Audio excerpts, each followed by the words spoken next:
Ooh, nighttime video.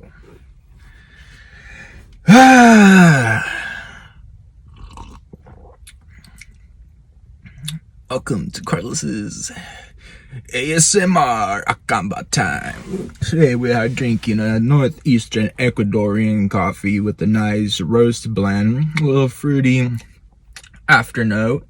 The roast is very deep and complex into my taste buds.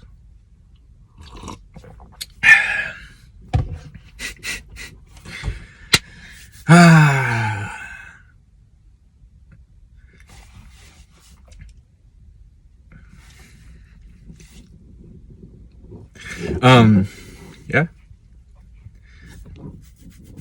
I went home for a pillow and some paintbrushes. My pet dog, just joking.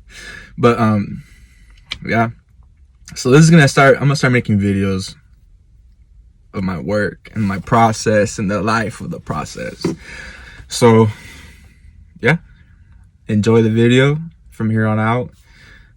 I'm thinking about, this is very rough. I'm thinking about either just like recording the process and then doing a voiceover and then cuts it in ins and outs of me, like when I take a lot of breaks because I gotta wear this thing. Fun. This just increases your oxygen by 300%. The fibers hold on and make the air more pure. No, it's really hard to wear this, but it is what it is. I can still work in the studio. And yeah. So I think that this is gonna be good for me too, so I have somewhere to talk to about my stuff, because you start having conversations with yourself, and then you start realizing, wow, it's really hard to talk about things when you're only talking to yourself all the time. So now I'm gonna make a relationship with this camera and this platform or whatever, and just talk. See y'all later.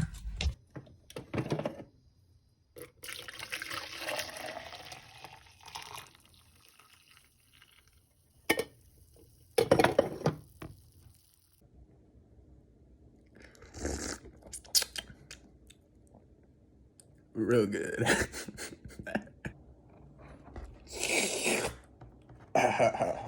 Real good. What's up, you guys? I'm back.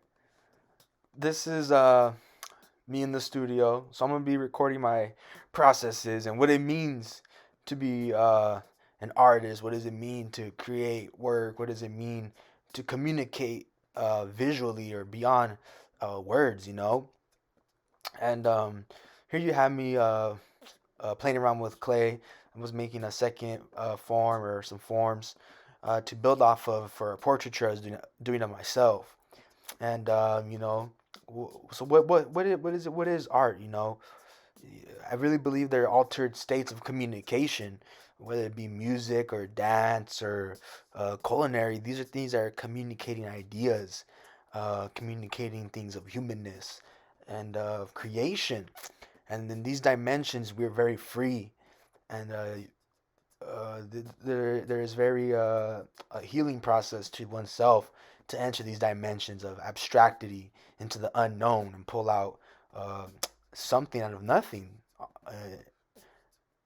At the end of the day, where do ideas come from? Where do these conversations come from? Where do they stem from? A lot of times, artists say they stem from some sort of spiritual realm or something beyond our perception.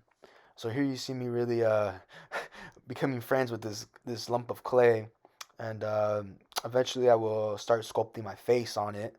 And yep, there it goes.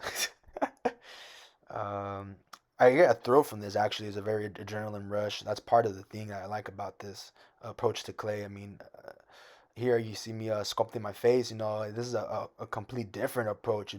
Approaching clay so aggressively gives you a whole different outlook versus this more methodical, more detailed oriented approach.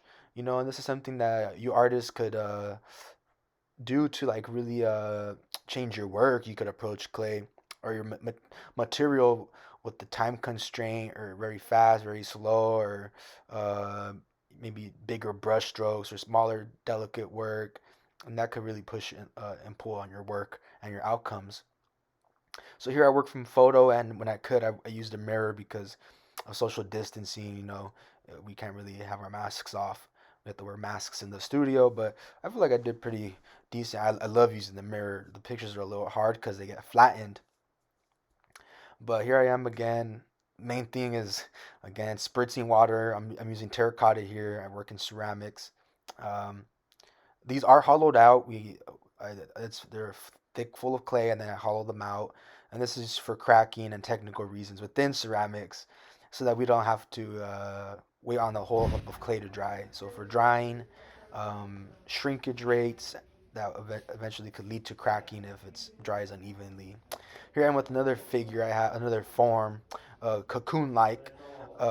Again, I have a thicker walls on these pieces, so the inside stays more moist, and the outside gets dry. And you can even torch clay, and get some interesting cracking. But here I'm taking an object to it to impact it.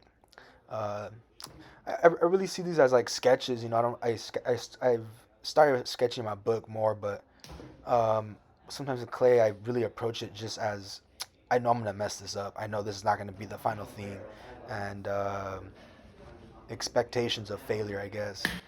Um, and once you start, even when you take breaks, sometimes coming back to a material, you're a little scared of approaching it. But anyway, I think this is pretty much my warm ups here. I really appreciate you guys listening to my videos, and thanks for checking out my work. Oh, here's a video of me hollowing it out. All right, see y'all later. Check. I'll be posting more of these and some more of my 2D too.